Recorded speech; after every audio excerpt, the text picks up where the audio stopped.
If you look at page 15 in your booklet, it kind of gives you an idea of the importance of this award. It gives you an idea on who has received it. It's an award for outstanding media coverage in New England racing. And this year, the winner is Shawn Courchesne. On August 18th, 1995, Shawn attended his first short track racing event. He was providing coverage for the Friday night show at Stafford Motor Speedway for the Hartford Courant newspaper. Little did he realize that night was the first of many to be spent in the pits covering all forms of motorsports. From 1997 to May 2012, Shawn was a lead reporter covering motorsports for the Hartford Courant. During that time, he brought everything from coverage of the NASCAR Sprint Cup Series sports car racing to drag racing, motocross, pages of motocross, and at the pages of the Hartford Courant. Shawn's emphasis was long on covering 3 NASCAR-sanctioned short tracks in Connecticut. In 2007, Shawn began producing an auto racing blog called The Backstretch for the Courant. It quickly became the most quickly trafficked site on the Courant's deep and varied blog lineup and remained that way for many years. However, in May of 2012, he made the decision to leave the newspaper to launch the website racedayconnecticut.com. The website focuses on coverage of short track racing and over 10 years has grown to become one of the leading media outlets for motorsports coverage in New England. Shawn has proven himself to be a fine journalist and has brought the best of New England racing news into homes throughout the region. We are proud to present to Shawn Courchesne with the 2021 Ratta Mitchell Award for Outstanding Media Contribution to New England Racing. Shawn. This is an amazing honor, and I thank all the members of NEAR and the New England Racing Hall of Fame for this recognition. I didn't get into journalism to win awards or recognition, and it's actually not something I'm comfortable with. I was a kid who just wanted to be a newspaper reporter.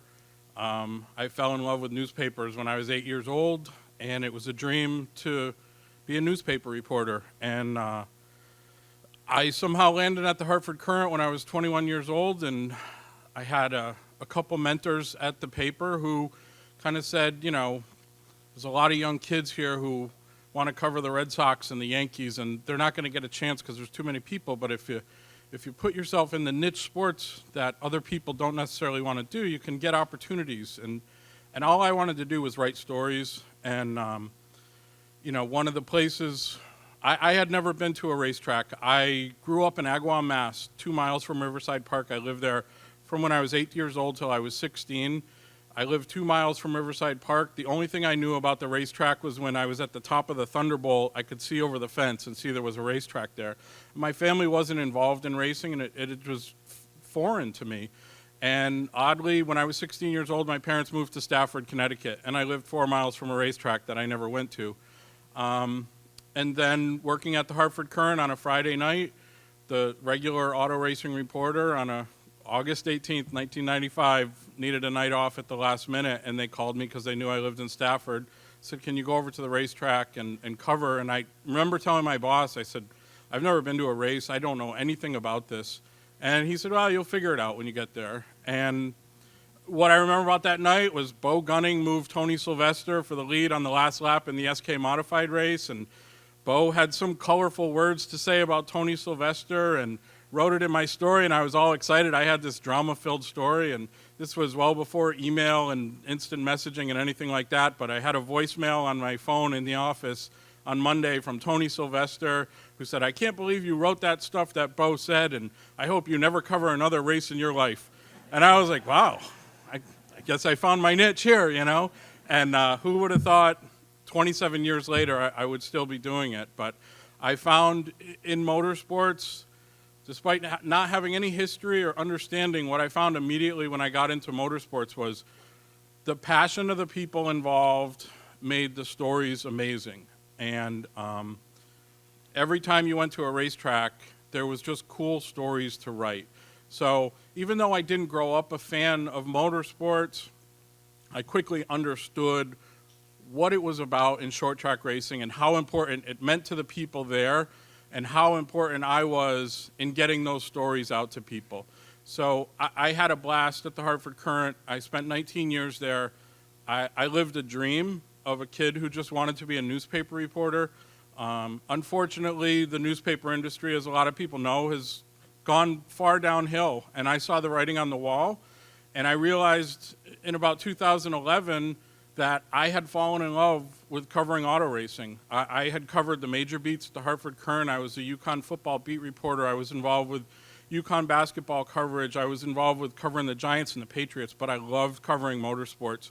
And it was a night in 2011, my boss said to me, I don't think we can go to Loudon for the September event. And that was a red flag to me because the budget constraints. And I ended up talking him into getting me to Loudon that weekend, but it made me think, wow, this is going in the wrong direction, and I don't want to lose this sport that I love covering. And that started the wheels turning of how can I do it on my own? And I came up with this idea of starting a website. And in April of 2012, the newspaper announced they were going to offer a buyout, and you'd get a year's pay. And I said, this is my chance. I'm going to take it. I had no idea how to run a business. I had no idea how to do sales or even run a website. I just said, I'm just going to go for it. And I went for it. I had a lot of great people in the sport behind me that helped me, and I'm forever grateful to those people that did it. And now, I just completed my 10th year covering motorsports for racedayct.com. The website grows every year, and it grows thanks to the people in the sport and the passion they show, and that people still want to read about this sport and still love to read the stories that are there. So I thank everybody from NEAR for this award. It's even more special to me in that when I started sport, there was two really important people to me that had been deeply involved in the sport. One is Pete Zanardi, who's here. Pete kind of took me under his wing in the press box at Stafford, and I learned so much from Pete Zanardi. And then the other one was Charlie Mitchell. And Charlie, when I was young and I came into the sport, I'm not going to deny I was a little brash, and I wanted to show people I know what I'm doing. And I probably rubbed a lot of the reporters that had been there the wrong way. And Charlie saw in me something that nobody else saw, and Charlie and I became really great friends, and I miss him so much. But it's such an honor to win an award that has Charlie's name on it because Charlie meant a lot to me. So I thank everybody from NEAR, and I thank everybody for reading and supporting journalism and motorsports, and I hope to do it for a long, long time from now.